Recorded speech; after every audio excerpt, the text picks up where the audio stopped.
in seeing you in the media are the signs that you wear on your lapel. Please explain.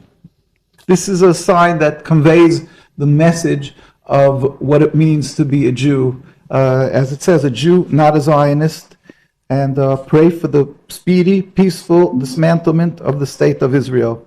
And then it's repeated, nkusa.org, our site for people to go further and see it, the website, and then to see it's in Arabic, the same message.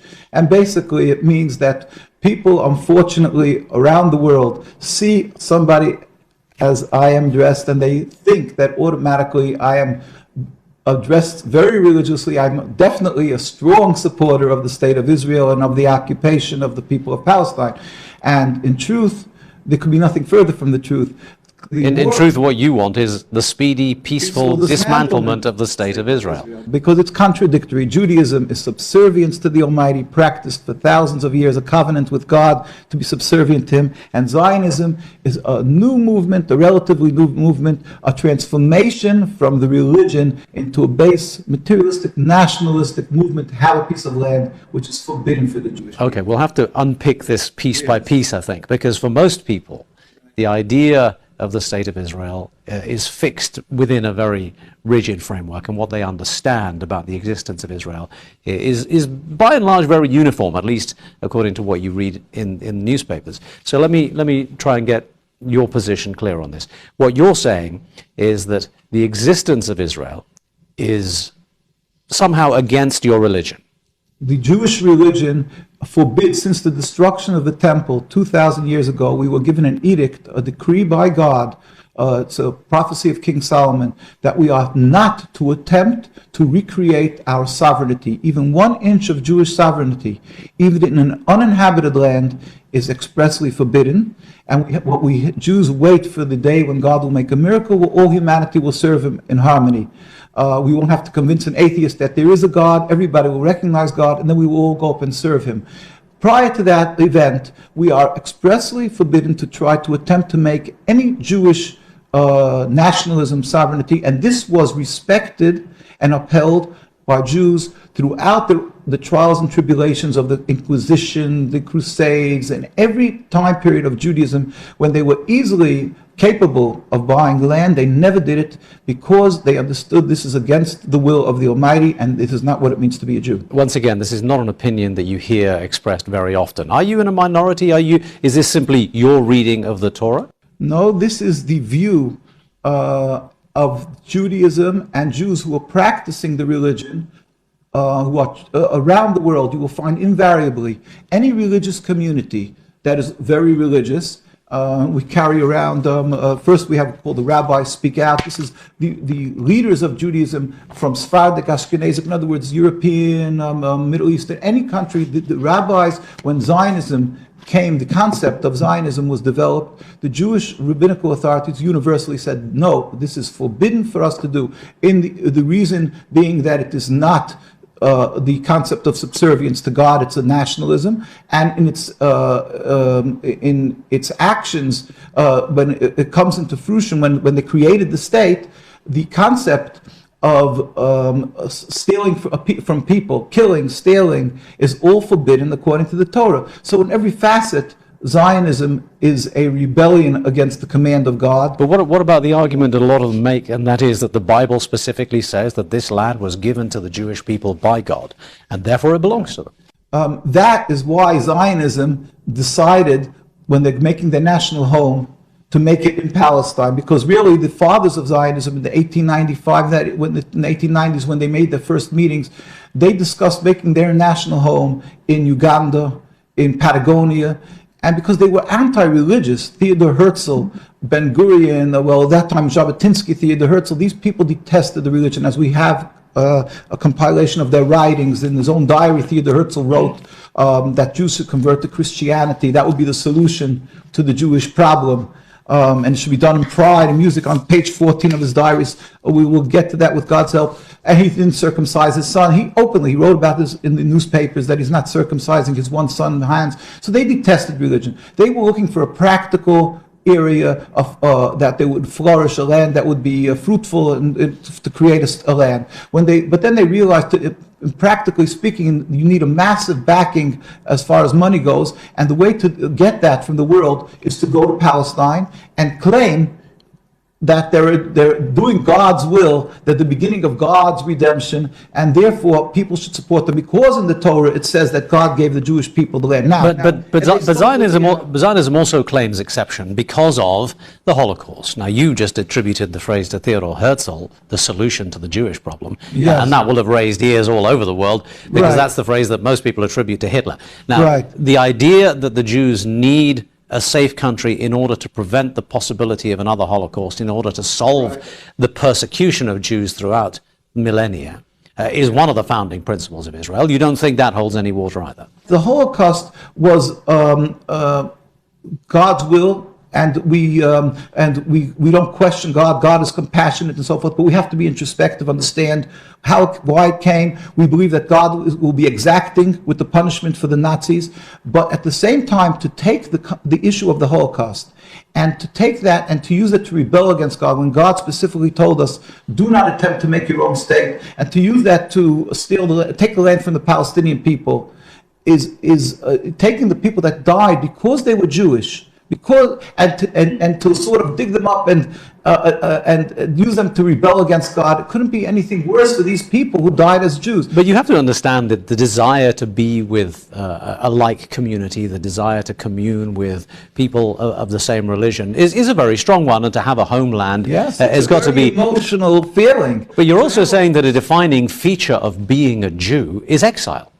A defining feature is accepting that there is a ruler to the world who's compassionate, and it is medicine for the Jewish people, as Rabbi Samson Fulhurst, the head of the German community, wrote, that God is compassionate, and his will, since the destruction of the temple, was that he's good in his punishment. He wanted us to break our haughtiness, so he had us dispersed amongst the nations. At the same time, it was accomplishing a blessing for the world if we would be following the Judaism, because we are people who would be teaching the world of compassion, of serving God. So it serves twofold. It serves two purposes.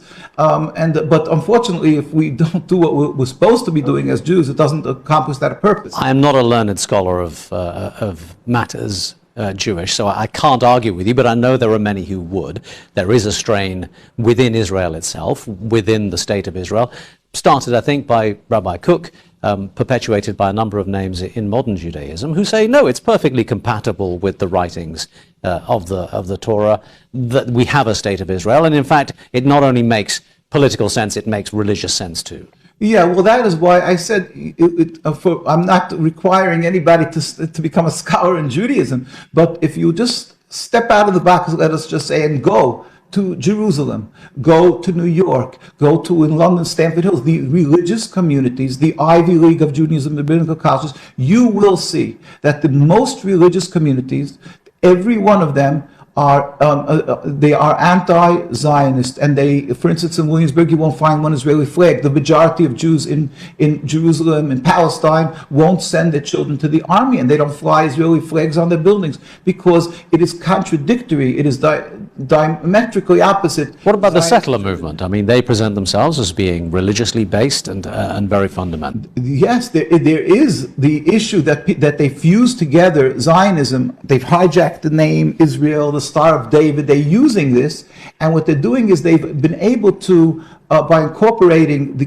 Jewish feelings, for instance, they call themselves the beginning of God's redemption. They do agree that we were sent into exile by God, the ones who aren't non-believers, which many of them are, but the ones who do believe, they say, yes, God sent us into exile, but we are the beginning of God's redemption, and they've been able to ensnare the youth, mostly these are all almost entirely from non-religious homes or marginally religious. They are not the general populace of Jewish Jewish religious people. These you will find in, call it the silent majority, all the communities that are opposed to these settlers. These settlers are definitely a minority that are always in your face. You will see them because they're up front. They're agitating, they're creating this terrible situation, but they don't represent Judaism. But being that they created in Palestine, their homeland, so now they're breaching every concept of thou shalt not kill, thou shalt not steal, and it's being done, creating rivers of blood because of hate around the world. Your most distinctive feature that I used the phrase a moment ago, taking land from the Palestinians, which again is a problematic one for a lot of Western educated Jews and non-Jews alike. There is an argument which is very much in the news right now that there is no such thing as a Palestinian people, and there is an argument that says the lands that we are talking about never belonged to anybody called Palestinians. So what do you mean by taking Palestinian land? You know, the Zionists would love to get into some technical jargon and technical. What are you saying? There's not a Palestinian people and the land. We're talking as individual dwellers in Deir Yassin, in town after town and town, that we have many of our Jewish colleagues who are presently still living in the occupied Palestine there in Jerusalem, and they remember how they lived in total harmony with their Muslim and Arab neighbors, and they live there. The majority of people reside in Palestine. But what do you say to Newt Gingrich, who says these are all Arabs? They're not Palestinians, they're simply Arabs. Again, these are technical terms to confuse the person. The fact is, the majority of people were non-Jews. They were Muslims and Arabs living in this area, whether it would be under Turkish or British mandate. That's neither here nor there. But they are the indigenous people who they either left because they were attacked as in Deir Yassin, or they ran away out of panic because they've seen what happened in these towns. And therefore, as a Jew, which is what people call human rights, we call godliness, we are forbidden to steal their land. So let me just paraphrase, if I could, what you told us so far. The state of Israel has no legitimacy. It shouldn't exist at all. Sure. That Jews are responsible for rivers of blood, as you put it, in the Palestinian lands. That the Holocaust is not sufficient reason to override the basic Jewish premise that the Jews should not have a land of their own. I may not have quoted you entirely accurately, but even if someone like me were to even hint at thinking like that, I would be branded anti-Semitic. I would be vilified in the mainstream media. Yes, so the question is, are you anti-Semitic?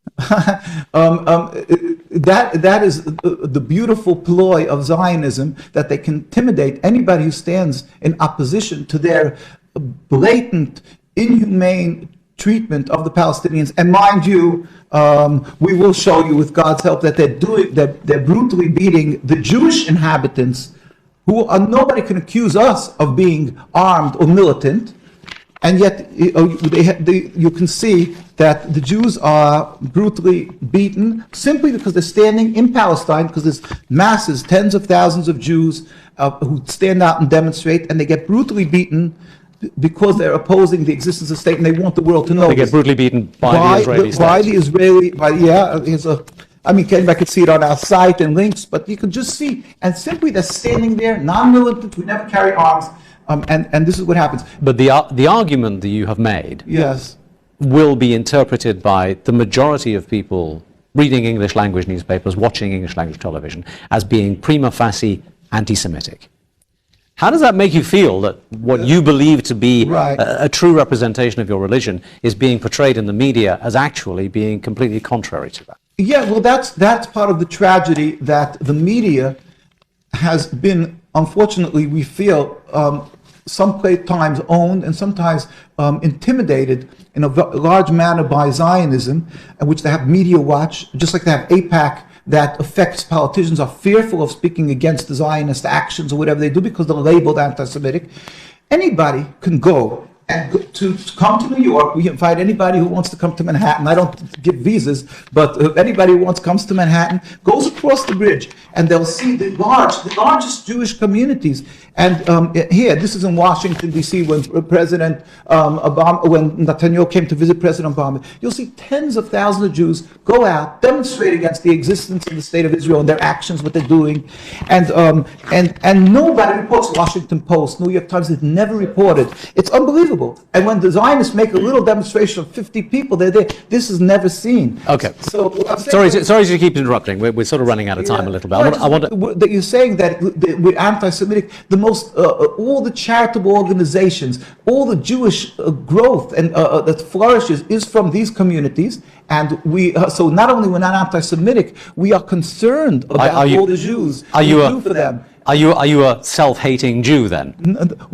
Because we are concerned for the life and spiritual and physical of the Jewish people. We're saying they're causing bloodshed. Remove this impediment to peace, and we can live together, Muslims and Jews and Christians together in peace. We pray for the speedy and peaceful dismantlement of the state.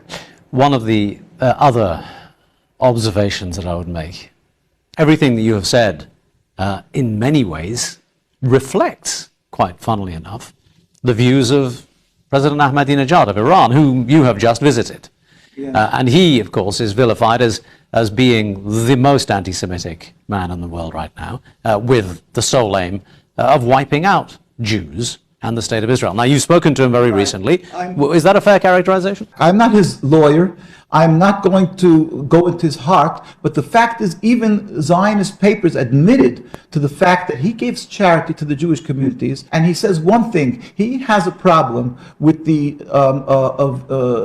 oppression of the Palestinian people and the words "wipe out." He constantly says that Iran doesn't have a history, and he's not talking about harming anybody. He says that God will not allow this crime to happen. We concur with him that God. The Jews are in a danger because there is Zionism, and because it says in the Torah, if you rebel against God, it will not be successful, and it will bring catastrophic results. And Zionism has brought catastrophic results, and it could be much worse. You speak with great passion. You have supporting materials. You seem to dedicate a great deal of your life to this particular cause. A lot of people will look at you and go, well, just one perhaps slightly extreme, perhaps slightly misguided individual. I mean, do you get much personal attack? Do you actually feel that anyone is listening out there, given what we see in the media every day? Well, again, that is the point. We say Zionism, that they vilify, they ridicule. Other people they call anti-Semitic, us they call self-hating Jews and so forth. They ridicule us as being just some a nominal number, but we invite